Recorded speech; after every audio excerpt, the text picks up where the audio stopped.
Esta es la segunda parte de la historia que les estaba contando de cuando nació mi hija, que yo perdí el conocimiento y desperté en el hospital. Mi prima y mi abuelo me llevaron ahí porque me encontraron al borde de la muerte, abrazada a mi hija. Yo creía que ese era el momento de denunciar a mi papá. Tenía mucho miedo de hacerlo, pero al final decidí hablar porque ya no quería que ese individuo me siguiera haciendo daño. Sentí que era la oportunidad de salir de esa tortura. Así es de que detuvieron a mi papá. Le comunicaron a mi mamá lo que me estaba pasando. Ella retornó al país y me acompañó en todo el proceso. Todos sacaron la cara por mí para defenderme, a excepción de mi abuela paterna. Ella se puso del lado de su hijo y en un momento de descuido se atrevió a golpearme, estando yo convaleciente. Me tildó de muchas cosas, me dijo cosas horribles y dijo que era yo quien seducía a mi papá. Defendió a capa y espada a su engreído. Mi familia no permitió eso y la desterró de la familia. En su defensa, mi papá alegó que yo no era su hija, sino de mi abuelo. Pero de nada le sirvió porque se comprobó que tanto yo como mi hija éramos sus hijas biológicas. Con ese señor tras las rejas por varios años, mi mamá decidió llevarme definitivamente con ella. La cuestión es que ni mis hermanos ni su esposo sabían de mi existencia. Afortunadamente decidieron recibirme a mí y a mi bebé.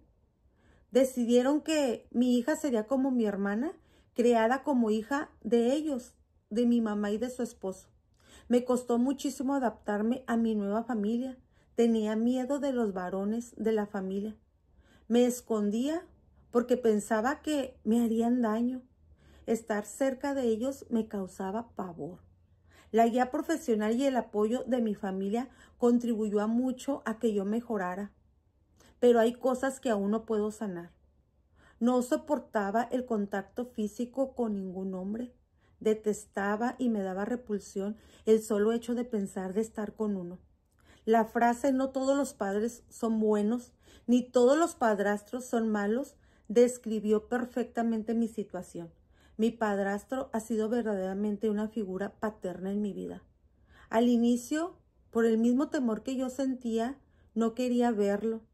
Pero sin embargo mi padrastro me tuvo mucha paciencia y me dio cariño y realmente se preocupaba por mí. Y de igual manera por mi hija. No hacía ninguna diferencia entre nosotros y sus hijos. Nos amaba por igual. Es por eso que decidió darme su apellido para ser legalmente mi papá. Mi hija siempre fue la persona más importante en mi vida. La amaba muchísimo. Siempre fuimos muy unidas. Mi misión era protegerla y quererla para que no la dañaran como a mí. De ser su mamá, yo la amaba muchísimo. Ella creció siendo una niña muy feliz, amada, cariñosa y alegre. Ella siempre estaba alegre y era feliz con toda la familia. En el inicio de la high school conoció a un jovencito y en el momento menos esperado ellos se juntaron y me convirtieron en abuela.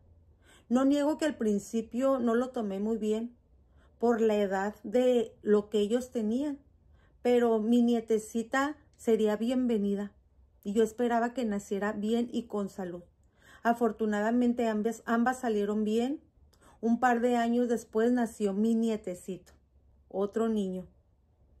Vivieron momentos muy felices, pero desgraciadamente y repentinamente mi hija falleció y eso es muy reciente. Dejó un vacío en nuestros corazones, sobre todo en el de su esposo, mis nietos aún pequeños y en mí. Lo que más nos preocupaba en algún momento era que ella descubriera la verdad de cómo había sido concebida. Yo no estaba y nunca estuve preparada para contarle ese capítulo tan doloroso en mi vida. No me imaginaba cómo habría reaccionado si se enterara de quién era su papá y de cómo había sido concebida. En realidad, que ambas éramos hijas del mismo papá. Prefería que ella me siguiera viendo como una hermana o como su segunda mamá. Por fortuna, nunca lo supo y nunca se dio cuenta, y qué bueno, para que no cargara con ese dolor. Ahora veo por mis nietecitos, ayuda a mi yerno, yo para él soy su cuñada y mis nietos, mis sobrinos.